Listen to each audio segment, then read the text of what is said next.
Welcome back to paramedical study point. आज मैं आप लोगों को समझाने वाली हूँ शॉर्ट फॉर्म के अंदर कि एचआईवी के कौन कौन से सिम्टम्स होते हैं और कौन कौन से स्टेज पे कौन कौन से सिम्टम्स मेजरली देखने को मिलते हैं। आज हम इसी के बारे में डिस्कशन करने वाले हैं। देखो, फर्स्ट बात करते हैं हम स्टेज फर्स्ट के बारे में। आप लोगों को पता है कि एचआईवी क्या होता है, वो पूरा डिटेल वीडियो नहीं है यहाँ पे, शॉर्ट फॉर्म से सिम्टम्स के बारे में। तो देखो, फर्स्ट स्टेज को बोला जाता है कि अक्यूट एचआईवी इन्फेक्शन बोला जाता है फर्स्ट स्टेज को।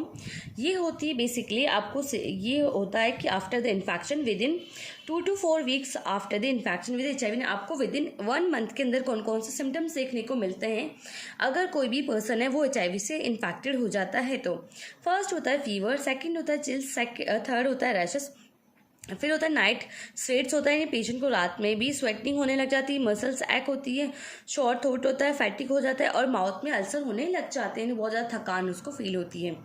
सेकंड बात करते हैं कि एचआईवी के जो सेकंड स्टेज के जो इन्फेक्शन सेकंड स्टेज में कौन कौन से सिम्टम्स देखने को मिलते हैं उसके बारे में समझते हैं। अब सेकंड स्टेज को बेसिकली क्रॉनिक एचआईवी इन्फेक्शन बोला जाता है।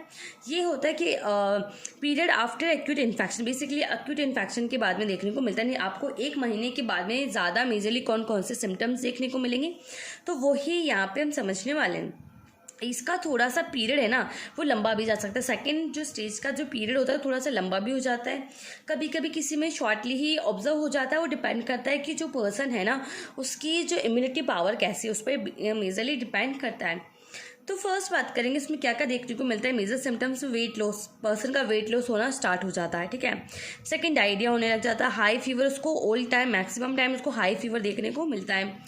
कफिंग एंड ब्रीथिंग डिफिकल्टी होने लग जाती है उसको, नहीं कफिंग और ब्रीथिंग में बहुत ज़्यादा डिफिकल्टी होने लग जाती है। In some cases the people with a chronic HIV will have no symptoms, कई बार इन पेशेंट में सिम्टम ही नहीं होते सेकंड स्टेज में पहुंचने तक भी।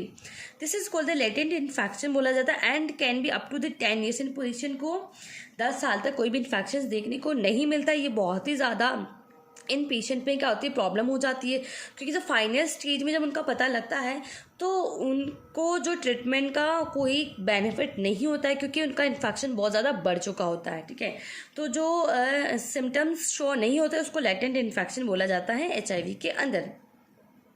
तो यहाँ पे मैंने आपको 2 स्टेजेस के बारे में बता दिया। अब थर्ड स्टेज की बात करते हैं। अब देखो, बात करते हैं थर्ड स्टेज। अब थर्ड स्टेज में अगर पेशेंट पहुंच जाता है विद एचआईवी तो उसको एड्स बोला जाता है, ठीक है। एड्स क्यों बोलते हैं वो समझा देती हूँ मैं। पहले एड्स की फुल फॉर्म क्या होती है वो बता देती हूँ मैं आपको डिटेल में। देखो, एक्वायर्ड इम्यूनोडेफिशिएंसी सिंड्रोम, पहले क्या था, सिर्फ एक इन्फेक्शन की फॉर्म में चल रहा था, ठीक है। अब ये हो गया syndrome. Syndrome is a group of disease को बोला जाता है जिसमें बहुत तरह की डिजीज होने लग जाती है। अब आपको मैंने जो सेकंड स्टेज थी वहाँ पे मैंने आपको बताया था कि पेशेंट का वेट लॉस होने लग गया था, ठीक है। वेट लॉस के बाद में क्या हो रहा था कि उसको बहुत ज़्यादा अल्सर, वीकनेस होने लग जाती थी, ठीक है। ब्रीथिंग प्रॉब्लम होने लगी। ब्रीथिंग प्रॉब्लम की वजह से क्या होता है, रेस्पिरेटरी प्रॉब्लम्स आने लग जाती हैं, प्रॉपर डाइजेशन भी नहीं हो पाता उनका। तो उस तरीके से बहुत तरह की अलग अलग बीमारियां होने लग जाती। मेन होता है ब्रीथिंग या लंग्स में इन्फेक्शन होता है। लंग्स में इन्फेक्शन होने की वजह से सबसे इंपॉर्टेंट एक डिजीज देखने को मिलती है थर्ड स्टेज के पेशेंट के अंदर, जिसको बेसिकली एड्स में मोस्ट प्रोबेबली देखने को मिलती है, वो होती है उनको टीबी, ठीक है। टीबी बहुत ज़्यादा कॉमन हो जाती है कि कोई भी जिस पेशेंट में एचआईवी है तो उसमें टीबी होने के थर्ड स्टेज तक बहुत ज़्यादा प्रोबेबली चांसेस होते हैं। इसीलिए बोला जाता है अगर आपको कोई भी इन्फेक्शन है, चाहे वो टीबी ही है, तब भी आपको एक बार जाके आपके सारे कन्फर्मेटरी टेस्ट करवाने चाहिए। प्रॉपर ट्रीटमेंट लेना बहुत ज़्यादा ज़रूरी होता है। अब इसकी समझते इसमें होता क्या एक्चुअली इस स्टेज में आता है, क्या प्रॉब्लम हो जाती है कि it is the final stage होती है, final stage of infection way in the CD4 cells. आपको पता है कि CD4 सेल्स क्या होती है, हमारी बॉडी में सबसे इम्यूनिटी प्रोवाइड की जाती है, ठीक है। जैसे T सेल्स होता है, ठीक है। T सेल्स का नाम आप लोगों ने सुना होगा, ठीक है। T लिम्फोसाइट्स बेसिकली बोलते हैं, B लिम्फोसाइट्स बोलते हैं अपन, ठीक है। B सेल्स, T सेल्स बोलते हैं।